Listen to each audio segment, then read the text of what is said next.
Hey guys, and welcome back to another episode of Draw with T. If you can hear the sound of thunder, hail, or rain, I do apologize. I am recording this during a thunderstorm, and it can't make up its mind whether it wants to be loud and vocal or quiet and nice. Unfortunately, I don't have any other time to record this, so this is just going to have to do. If you guys can hear it, I do apologize. As I said in the last episode, this series is kind of rough around the corners, so I'm hoping you guys don't mind. Anyways, without further ado, we are doing some anatomy today. And it is more arm anatomy. Sorry to you guys who want to see something else. I am still trying to get better at arms, and also I'm just kind of passively following this one book, this Michael Hampton book.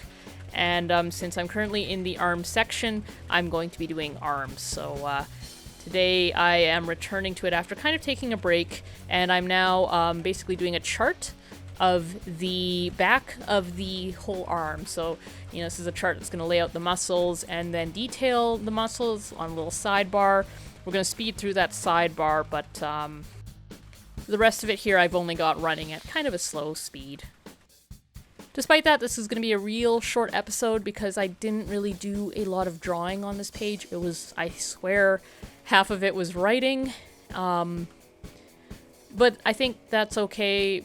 Sometimes with art, you do have to write notes, and I think writing some of it did help me, or at least it'll help future me when I reference back that material, and I'm curious as to say, what is this muscle on the side called? Or is that the tricep?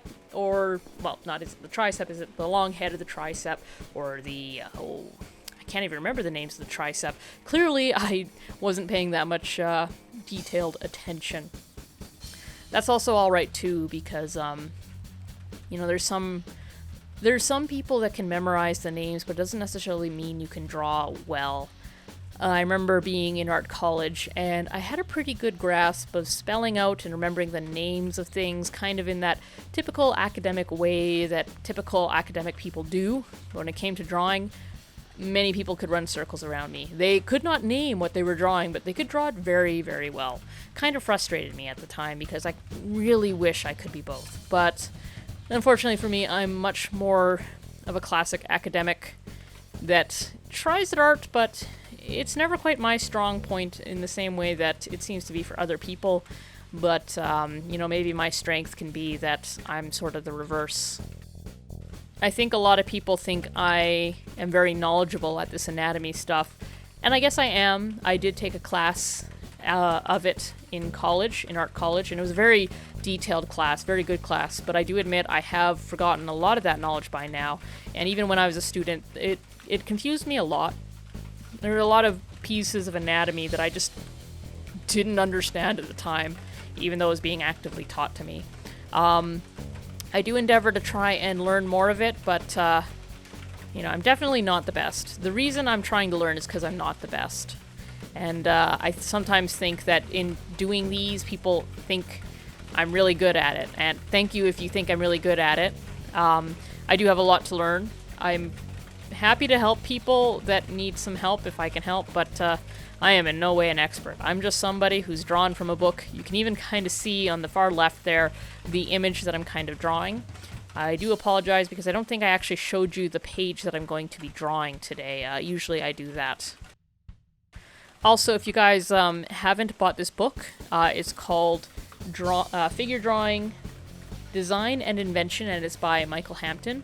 I highly recommend you pick it up if you are looking for an anatomy book aimed at artists. It is one of 2 anatomy books that I keep on my shelf and actually use. And I don't mean it just sits there and look pretty. I mean if there's for some reason I gotta draw high realism outside of me just studying for myself, I look to this book and only one other book. I'm not even interested in buying any other anatomy books because these 2 basically cover everything I need to know. Hampton's book is a lot more, I suppose holistic is the word to use. It's much more aimed at the right side of the brain. It's made for artists first.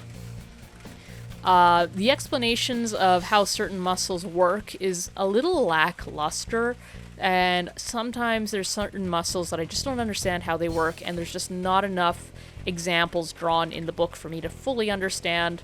But when I look at all of the images in the book holistically, kind of as a unified piece. There is so much to learn, especially in the sort of slightly stylized way that Michael Hampton draws.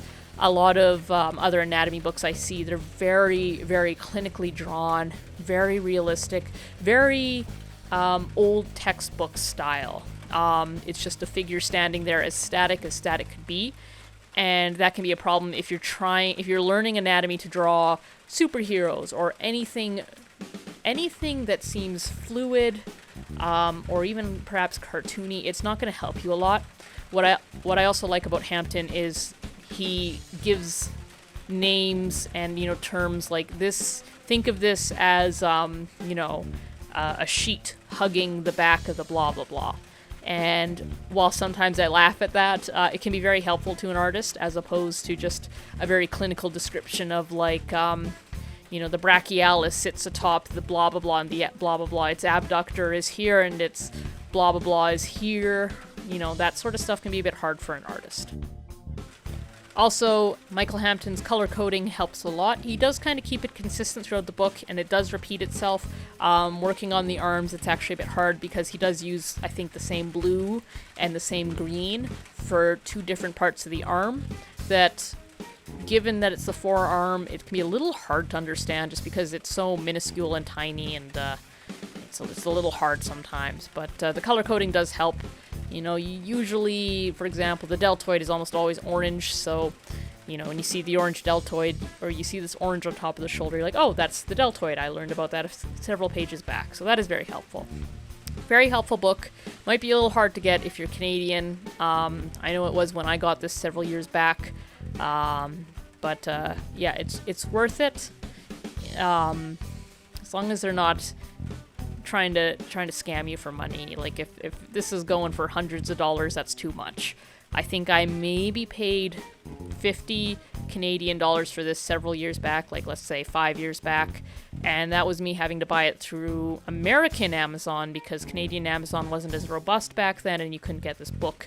I think I also paid some shipping and stuff, but our dollar was also better back then, so use your judgment. If this is going for $300, it's not at all worth that. Also, if you guys want to learn from Michael Hampton, but you don't want to spend the money, he does have a two-part lecture on YouTube. I actually haven't watched it yet, but it's by the guy himself, and I imagine it's very good. If the thumbnail is anything to go by, he does a very similar thing to how it's presented in the book, so that might be looking into if you're kind of on the fence or you want a freebie. I'm assuming he kind of talks about stuff in there and it's helpful. I just haven't gotten around to watching it because there's a million other things to watch, and I don't know, anatomy is just something I kind of do to warm up on occasion, so I'm not really interested in spending kind of an hour of a lovely summer day sitting in watching anatomy. Okay, and now we're about to have a little bit of fun. So now the base drawing of this is done, and I am going to hyper speed through the text. Boom, there we go. I figured you guys wouldn't want to watch me crawl through this text. In fact, I'm not even sure if you guys can really read anything of what I've written. Don't worry about that, to be perfectly honest. I don't know how much sense it would make to you if you hadn't drawn the image itself.